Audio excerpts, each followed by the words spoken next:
एक घने वन में एक विशाल चंदन का वृक्ष था। वो चंदन का वृक्ष बहुत विशाल था, बहुत बड़ा था।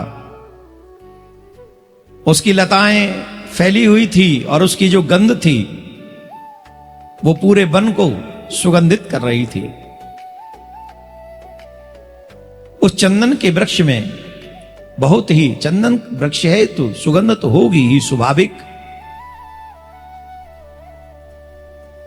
संत महात्मा आकर वहां बैठते, भजन करते, उन्हें अच्छा लगता।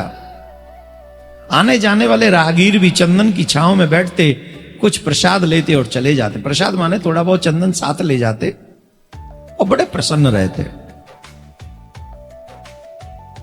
आसपास के वृक्ष कभी कभी उसे जलते थे। ये सब तो इसी के सानिध्य में जाते हैं, हमारे पास तो कोई आता नहीं। जलन होती है ना।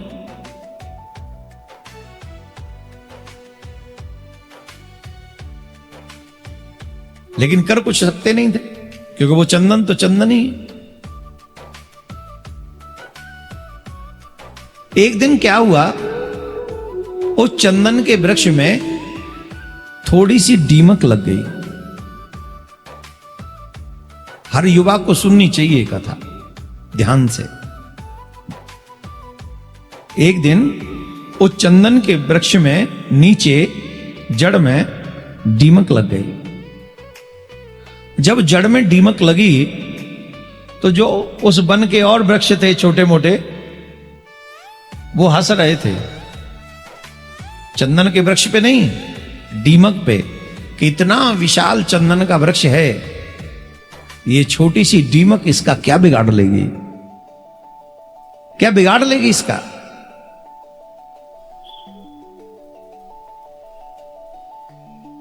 कुछ दिन ऐसे ही लगता रहा, दीमक बढ़ती गई।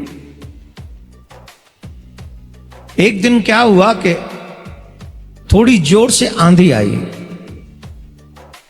तो जब आंधी आई तो वहां छोटे छोटे वृक्ष थे, वो थोड़े झुक जाते थे। आप देखे होंगे कई पेड़ झुक जाते हैं। आंधी आती है तो जिस तरह से हवा आती है उधर की तरफ, दूसरी तरफ झुक जाते हैं, तो वो हवा ऊपर से निकल जाती है, वो बच जाते हैं और कई उखड़ जाते हैं। जहां छोटे छोटे वृक्ष सरवाइव कर गए, वहां चंदन का जो विशाल वृक्ष था वो धड़ाम से गिर गया। थोड़ी सी आंधी में धड़ाम से गिर गया। अब तो उस जंगल के वृक्षों में आपस में चर्चा होने लगी कि हाउ इज इट पॉसिबल, जिस आंधी में छोटे छोटे वृक्ष सरवाइव कर गए, वहां ये इतना पुराना, इतना बड़ा वृक्ष सरवाइव नहीं कर सका। इसके पीछे रीजन क्या है, ये कैसे संभव है।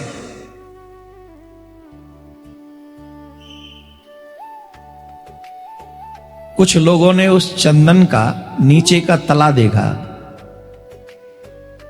तो जब तला देखा, बाहर से हरा भरा दिखने वाला चंदन का वृक्ष, हष्ट पुष्ट दिखने वाला वृक्ष, अंदर से खोखला था।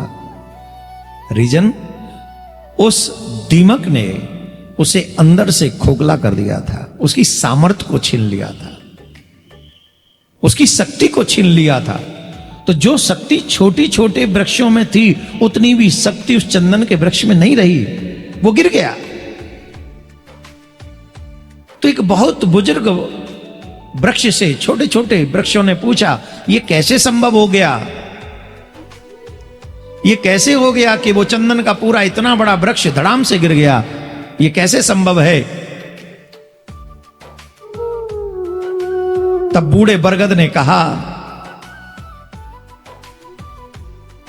जिस दीमक को इन्होंने छोटा समझा था, वो कितना बड़ा काम कर सकती है, आज तुम सब देख लो। दीमक को लगते ही अगर उसका उपचार न किया गया तो बड़े से बड़े वृक्ष को वो गिराकर धड़ाम कर सकती है, कमजोर कर सकती है।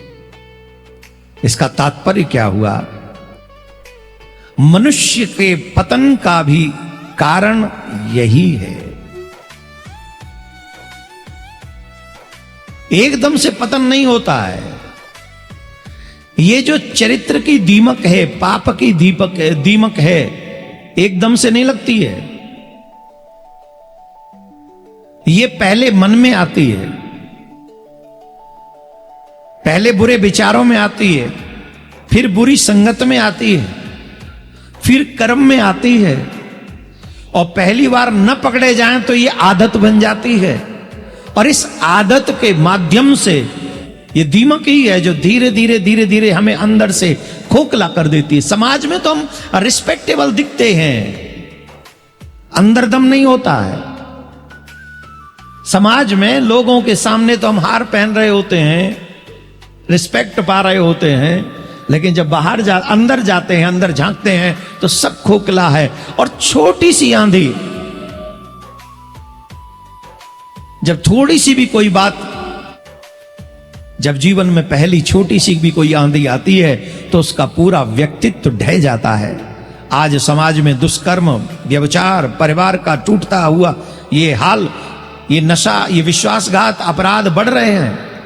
एक ही दिन में नहीं बढ़े, इनकी शुरुआत छोटी छोटी चरित्रहीन आदतों से हुई, गलत दृष्टि से हुई, गलत संवाद से हुई, अश्लीलता से हुई, आकर्षण से हुई, झूठ से हुई, छल से हुई, मर्यादाओं की उपेक्षा से हुई, और आज की कंडीशन ये बन गई है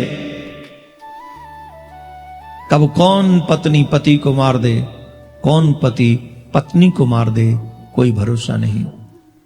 शास्त्र और आध्यात्मिक ज्ञान के लिए हमारे चैनल को सब्सक्राइब करें।